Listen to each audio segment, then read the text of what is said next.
Құрметті жолаушылар, сіздер 35 той 20-25 маржан рейсімен сәтті қондыңыздар. Сіздерді борт командирі капитан Назымбек және сымбатты стюардессы Гүлнар ханым атынан қарсы аламыз. 1984 жылы Назымбек Қаракеңгірден Егінді ауылына көшіп келеді.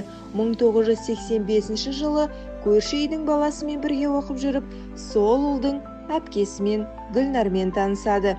Осылайша жүректер түйісіп, отбасы рейсі басталып кетеді.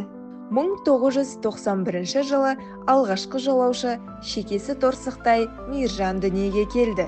1992 жылы тәтті қыз Мөлдір өмірге келді. Уақыт өте рейстің жолаушылары көбейе түсті. Бүгінде Мөлдір қызынан 2 сүйкімді аяулым мен Айдина атты сүйкімді немерелер қосылды. Олар борттағы күлкі мен шаттықтың символы. Ал Мейіржан болса, капитан ата-анасы 35 жыл ұшып келеді. Ал ол болса, әлі күнге дейін келін қондыратын әуежайды іздеп жүр. 2018 жылы Алланың қалауымен Назымбек пен Гүлнар жүрек қалауымен тағы бір ерекше жолаушыны қарсы алды. Ол кезде аты Евгений еді. Ал енді баршаға таныс сүйікті ұлдары Диар.